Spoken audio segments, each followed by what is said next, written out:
So dear students, हम पढ़ रहे हैं atoms and molecule third chapter. कल हमने पढ़ा कि किस प्रकार से वैज्ञानिक मैटर का जो स्मॉलेस्ट पार्टिकल है उसके बारे में जान चुके थे कि एलिमेंट्स क्या हैं और कंपाउंड्स क्या हैं। किस प्रकार से ये एलिमेंट्स आपस में कंबाइन करते हैं और कंपाउंड का निर्माण करते हैं। इसके लिए लॉ ऑफ केमिकल कम्बिनेशन लैबोजियर और प्रोस्ट ने प्रस्तुत किए थे।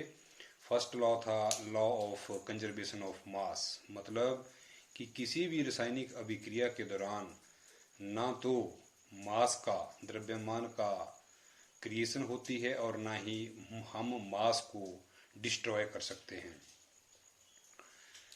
और दूसरा जो लॉ था वो लॉ ऑफ कांस्टेंट प्रोपोर्शन का था कि एलिमेंट्स जब आपस में कंबाइन करते हैं और वो कंपाउंड का निर्माण करते हैं तो एलिमेंट्स कंपाउंड में या केमिकल सब्सटेंस में एक फिक्स्ड डेफिनेट प्रोपोर्शन में रहेंगे बाय मास, कि उनका जो द्रव्यमान है एलिमेंट्स के एटम्स का जो द्रव्यमान रहेगा किसी भी केमिकल सब्सटेंस में वो फिक्स रहेगा।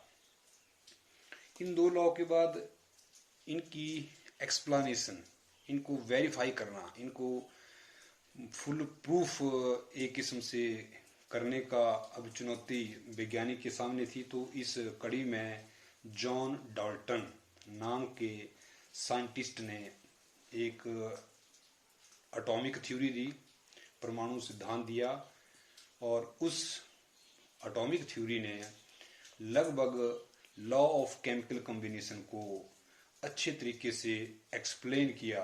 उन्हें अच्छे तरीके से दोनों लॉ को, law of conservation of mass और लॉ ऑफ डेफिनेट प्रोपोर्शन को समझाने का प्रयास किया।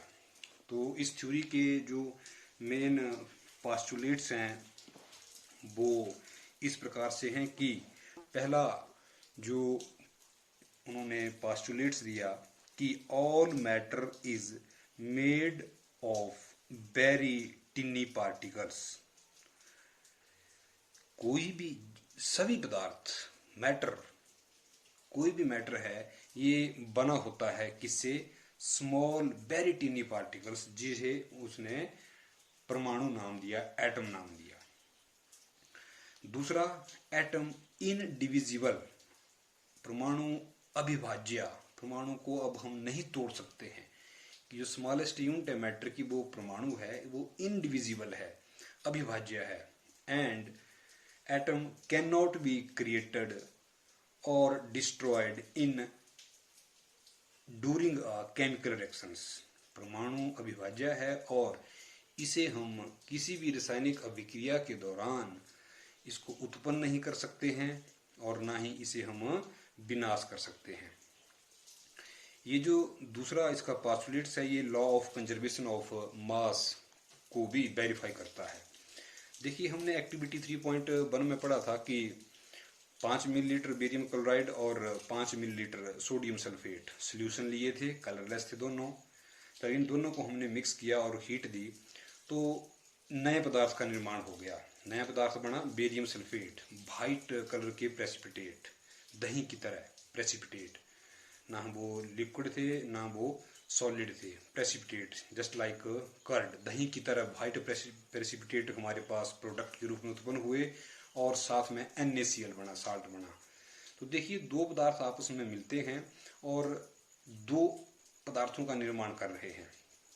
तो पदार्थ जब आपस में अभिकृत होते हैं तो वो नए पदार्थ का निर्माण कर रहे हैं। लेकिन यहाँ पर ऐसा नहीं हुआ कि जो एटम यहाँ पर उपस्थित थे वही एटम प्रोडक्ट में भी है, कि नया कोई एटम जो है वो यहाँ पर उत्पन्न नहीं हुआ। जैसे कि बेरियम यहाँ पर है, बेरियम प्रोडक्ट की साइड में भी है, क्लोरीन है, क्लोरीन यहाँ पर भी है प्रोडक्ट की साइड में, सोडियम इस तरफ भी है, सल्फर इस तरफ भी है, ऑक्सीजन एटम इस तरफ हैं और ऑक्सीजन एटम इस तरफ भी हैं। तो ना तो एटम का निर्माण हुआ और ना ही एटम डिस्ट्रॉय हुआ। यहाँ पर इस इन केसेस में, रिएक्टेंट के केसेस में वो किस प्रकार से जुड़े थे, उन्होंने अपने अबंध को तोड़ा और जब वो प्रोडक्ट में कन्वर्ट हुए तो वो नए अबंध बनाकर जो है वो नए पदार्थ का निर्माण हुआ। तो दूसरा कि atom can not be created और डिस्ट्रॉयड इन केमिकल रिएक्शन, मतलब एटम एग्जिस्ट करते हैं। हम चाहें कि हाइड्रोजन एटम को उत्पन्न कर पाएं तो ऐसा नहीं होगा, और हम चाहें कि किसी अदर एटम्स को, कार्बन को, नाइट्रोजन को, इनको डिस्ट्रॉय कर दें तो ये हम नहीं कर सकते हैं। तीसरा, postulates atoms of given elements have identicals in mass and chemical properties, कि एटम्स किसी भी गिवन एलिमेंट के 118 एलिमेंट हैं, 118 एलिमेंट से आप कोई एक एलिमेंट उठा के ले लीजिए। मान लीजिए कि हमने लिया हाइड्रोजन एलिमेंट के एटम लिए, तो यहाँ पर हाइड्रोजन एलिमेंट के 4 एटम हैं। ये इन चारों एटम्स की प्रॉपर्टीज, जो काम ये एक एटम करेगा वही प्रॉपर्टीज दूसरे की होगी, वही तीसरे की, चौथे की, एंड सो ऑन। मतलब हाइड्रोजन एलिमेंट के जितने भी एटम्स हैं उन सभी के गुणधर्म एक समान होंगे और इन सभी का मास भी एक बराबर होगा। मान लो हाइड्रोजन के एक एटम का मास 1 है तो दूसरे एटम का भी मास 1 ही होगा, उसका भी द्रव्यमान 1 ही होगा। ऐसा नहीं कि एक का मास जो है वो, एक हाइड्रोजन के एटम का मास 1 है और दूसरे का 3 हो जाएगा, 4 हो जाएगा।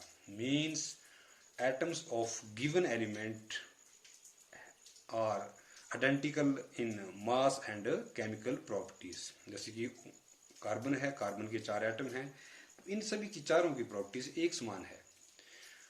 Similar properties, they have similar properties and similar mass. थोड़ा सा इसको और आप ऐसे समझ लीजिए कि H2O और NH3 दो कंपाउंड हैं। तो H2 यहाँ पर जो हाइड्रोजन के 2 एटम्स हैं और यहाँ पर हाइड्रोजन के 3 एटम्स हैं, तो ये जो हाइड्रोजन के एटम्स हैं और अमोनिया में जो हाइड्रोजन के एटम्स हैं, इनकी प्रॉपर्टीज एक जैसी हैं। दे have similar atomic mass and have similar chemical properties. चौथा पॉइंट है, atoms of different elements have different mass and different chemical properties. जो परमाणु है, डिफरेंट 118 एलिमेंट्स हैं, 118 एलिमेंट्स में से कोई एलिमेंट है जिसके एटम का एटॉमिक मास 50 है, तो उसके जितने भी एटम्स होंगे उस एलिमेंट्स के, उन सभी का एटॉमिक मास एक जैसा होगा और वो अन्य दूसरे एलिमेंट्स के एटम से डिफर करेगा। 50, मान लीजिए कि 50 जो है वो कैल्शियम का 50 एटॉमिक मास है, तो 50 कैल्शियम का है तो दूसरे किसी अन्य एलिमेंट के एटम का 50 एटॉमिक मास नहीं होगा। और उसकी जो प्रॉपर्टीज हैं, कैल्शियम के एटम्स की जो प्रॉपर्टीज हैं, वो दूसरे किसी हाइड्रोजन से, कार्बन से, नाइट्रोजन के एलिमेंट के एटम से या अदर एलिमेंट्स के एटम से मैच नहीं करेंगी, वो डिफर करेंगी। पांचवा पॉइंट है, atoms combine in the ratio of small whole number.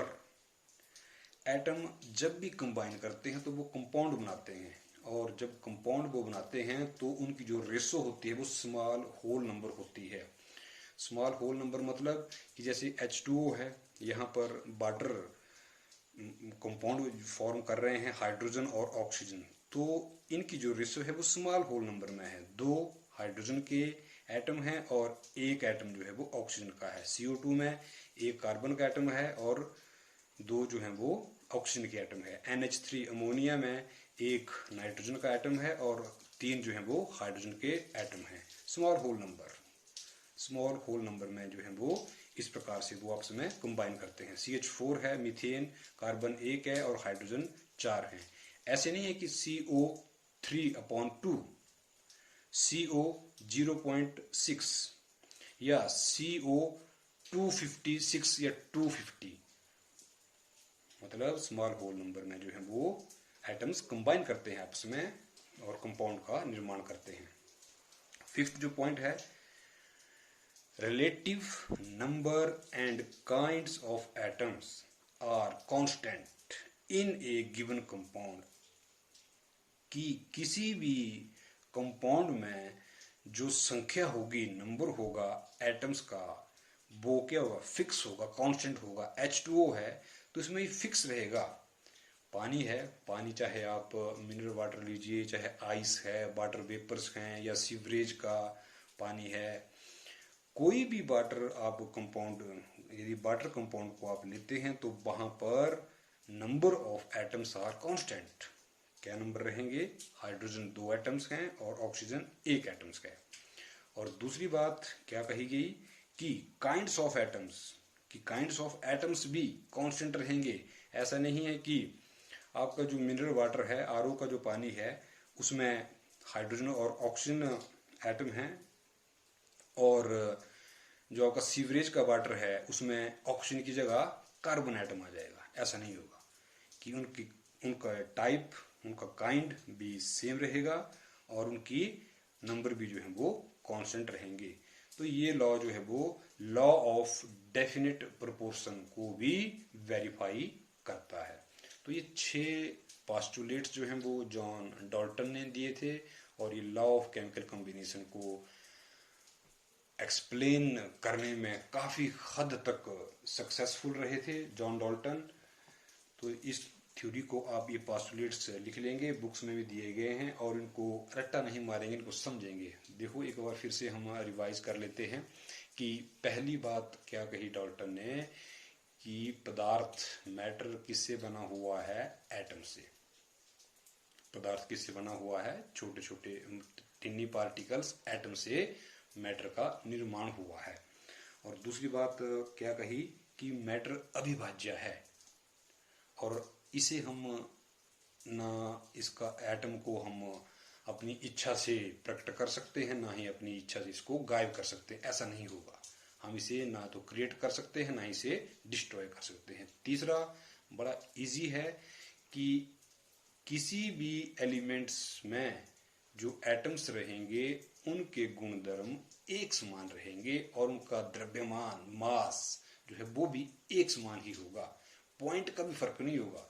Hydrogen atom है, मान लीजिए हाइड्रोजन एटम एलिमेंट के 5 एटम्स हैं आपके पास, तो 5 का यदि एक का एटॉमिक मास, द्रव्यमान 1 है, तो दूसरे का 1.2 नहीं होगा, 0.9 भी नहीं होगा। सभी का एटॉमिक मास बराबर रहेगा, सेम रहेगा।